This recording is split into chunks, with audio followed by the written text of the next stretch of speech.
For our spiritual formation video in Numbers, we're going to tackle what I think is a really interesting concept.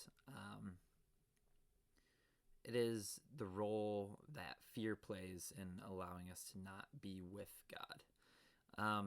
So we see in Numbers the Israelites reach the edge of the Promised Land. The Promised Land is this place where God is finally supposed to be able to dwell with his people. We'll see the temple being risen up in later books of the Bible.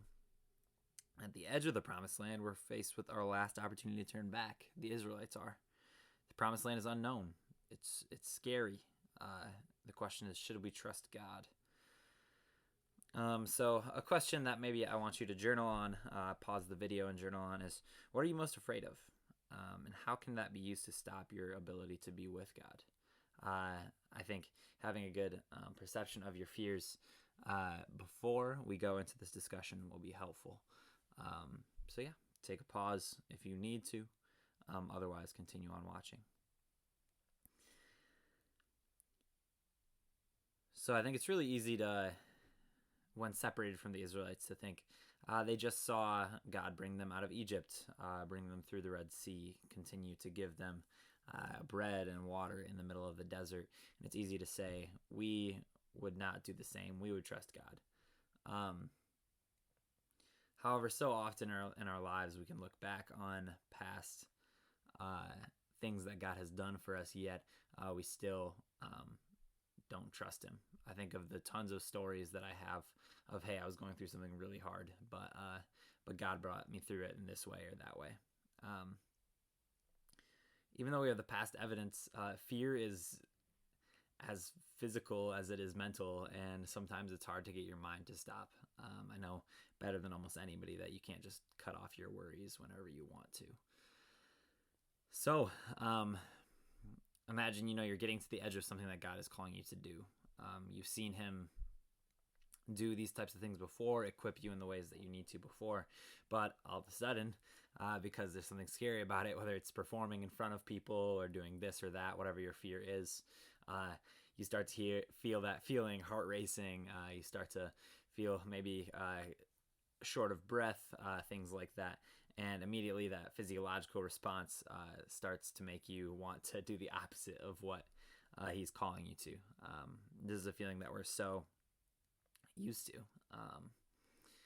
We see the big things ahead of us, the big people ahead of us for the Israelites, and we want to turn away, go back to the things that we found comfortable. I experienced this really strongly in middle school. I was at a point that I was having a really difficult time even going out of the house sometimes, because every time that I left meant that I was scared that I would get separated from my family, things like that. This occurred through a series of different events that allowed me to think that separation was a real possibility.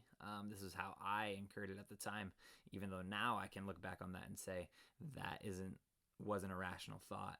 At the time, it felt so real to me. And those fears are real. They kept me at home. They kept me calling my mom every time she would leave, and all of these different things. We get trapped in those ways. We feel a certain physical feeling. We think things over and over, and we get caught in those thought patterns and those feelings. So it's hard. Just like the Israelites, we have a difficult time taking the steps that we need to in order to come back home. Promised Land. We think about home, the way we talk about home in Christ following settings is that it is the place where we dwell with God, where every part of us, every emotion in us is at a level that it is at, so that we can be more in contact with God and listen to him.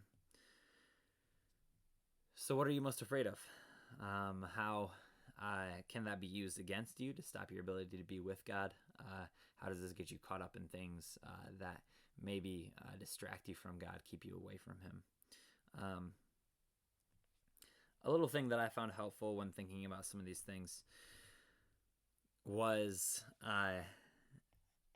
this kind of thing, how we go from a fear to a feeling to a response. Fears are going to come up in our lives. We can think of an example from Numbers. They had the fear of the snakes coming to get them in the brown snake story. When the snakes come, a feeling arises. Maybe that's your heart beating extra fast. Then usually there's some type of narrative that goes along with that. Some type of thing that you're thinking of in your mind. For the Israelites, I'm sure it was probably, I just got bit by a poisonous snake, and they are freaking out about that. But they had a few choices in response. They could either choose to trust God and look at the bronze snake,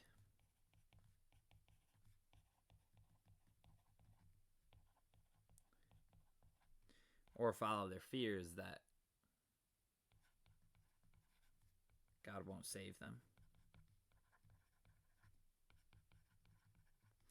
And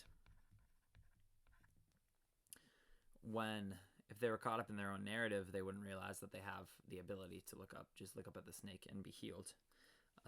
So in our lives, fears are going to come up naturally. There's nothing that we can do about that. Things we are afraid of, things from our past that we think are replaying in our minds are going to come back up.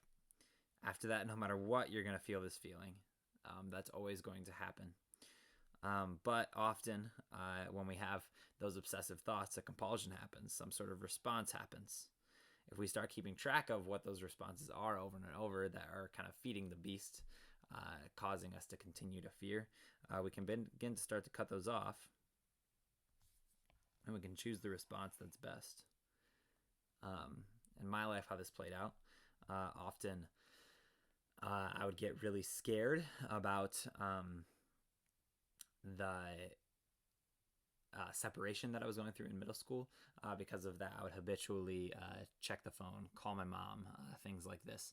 As I finally started to realize the habitual responses I was having because of the feelings that were going on inside of me, I was able to cut those off. And pretty soon, I started feeling a lot better. So this is really important, and it's worked for me. I hope it can maybe be a little bit helpful for you, for cutting off some negative thought patterns, some fears, things like that. And we see it in the Bible narrative. Thanks.